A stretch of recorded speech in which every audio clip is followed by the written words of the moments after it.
Hello बच्चों, आपको screen पर आज क्या दिखाई दे रहा है? एक बहुत मोटा तगड़ा हाथी और एक छोटी सी चिड़िया। कहाँ पर? जंगल में जाते हुए। तो आज का जो हमारा चैप्टर है वो एक बहुत प्यारी सी कहानी है जिसका शीर्षक है बलवान कौन है। बच्चों, शीर्षक का मतलब पता है आपको?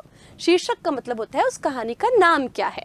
तो आज की जो कहानी है उसका नाम है बलवान कौन है। तो शुरू करते हैं पढ़ना। संसार में हर बड़े आकार का प्राणी अपने आप को बलवान समझता है। मतलब संसार में जितने बड़े बड़े प्राणी हैं ना, कभी मगरमच्छ, कभी बड़े बड़े हाथी, शेर, तेंदुआ, भालू, वो क्या समझते हैं कि मैं सबसे बड़ा बलवान हूँ। मतलब बलवान मतलब ताकतवर, मेरे अंदर खूब दमखम है, मुझे कोई हरा नहीं सकता।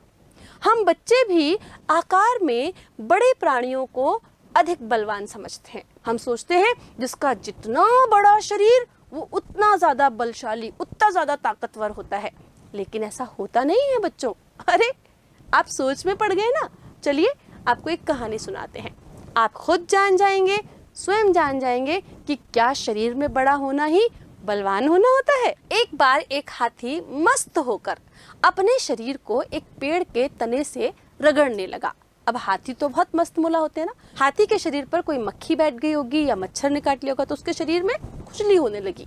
वो मस्त होकर एक पेड़ से अपने आप को ऐसे ऐसे ऐसे रगड़ने लगा। उस पेड़ के ऊपर चिड़िया का एक घोंसला था। घोंसला मतलब चिड़िया का घर था। उस घोंसले में चिड़िया के 2 अंडे भी रखे थे। चिड़िया ने हाथी को समझाया कि वो ऐसा ना करे। ऐसा करने से उसके अंडे गिरकर टूट जाएंगे। क्यों? क्योंकि हाथी जब ऐसे ऐसे अपने शरीर को रगड़ेगा तो पेड़ हिलेगा और पेड़ के हिलने से उस पर रखा जो घोंसला था उसमें से अंडे नीचे गिर जाएंगे।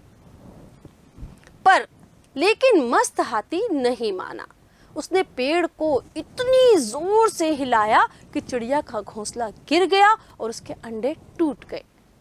दुखी चिड़िया पेड़ की डाल पर बैठकर रोने लगी। कितनी गलत बात की ना हाथी ने।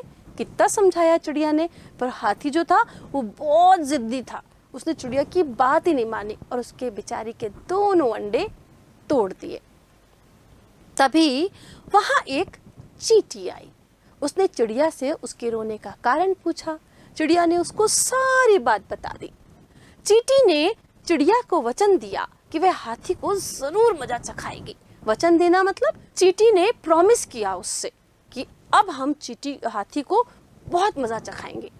चींटी ने उस अहंकारी तथा पागल हाथी को पेड़ के नीचे देखा। अहंकारी का मतलब होता है बच्चों जो घमंडी होता है ना, प्राउड होता है जिसमें बहुत ज्यादा। तो हाथी में भी बहुत ज्यादा प्राउड था ना, उसको बहुत घमंड था, बहुत अहंकारी था और वो पागल था, एकदम मानता नहीं था किसी की भी बात। उसने देखा कि वो हाथी नीचे खड़ा है। उसने हाथी को जोर से ललकारा। ललकारा मतलब जैसे हम किसी को लड़ाई के लिए बुलाते हैं ना, हाँ हाँ देख लेंगे तेरे को, आ जाओ बताते हैं तुम्हें, ऐसे ललकारना होता है। एक चींटी को ललकारते हुए देखकर हाथी ने उसके छोटेपन की खूब हंसी उड़ाई। चींटी की बात सुनकर हाथी ने बोला छोटी सी चींटी क्या मेरा बिगाड़ लेगी, बड़ी आई मेरे से लड़ने वाली। ऐसे कह के ना हाथी ने उसका बहुत मजाक उड़ाया, खूब हंसी उड़ाई उसकी। परंतु चींटी ने हाथी की परवाह बिल्कुल नहीं की। उसने उसकी सूंड में घुसकर उसको खूब जोर से काटा। बच्चों, बहुत दर्द होता है ना जब चींटी काटती है। आपको काटा है कभी? बहुत दर्द होता है और फिर उसमें रेड रेड भी हो जाता है हाथ के ऊपर या जहाँ कहीं भी चींटी काटती है। तो चींटी को बहुत गुस्सा आया। अब वो छोटी सी तो थी, हाथी को दिखी नहीं, उसकी सूंड में धीरे धीरे धीरे घुस गई और जोर से उसको काट लिया। हाथी दर्द से तड़प उठा, उसको बहुत दर्द हुआ। हाथी ने बार बार अपनी सूंड को घुमाकर चींटी को निकालने की बहुत कोशिश की, पर वो सफल नहीं हुआ। अंत में उसने हार मान ली। अब जब चींटी उसको काटे जा रही थी, उसे बहुत दुख हो रहा था, बहुत दर्द हो रहा था। वो चिल्ला रहा था, बचाओ बचाओ, चींटी को छोड़ दो मुझे, मैं आगे से नहीं करूँगा। जब ऐसे हाथी ने चींटी के सामने हार मान ली तो इस तरह से चींटी ने हाथी को सबक सिखाया।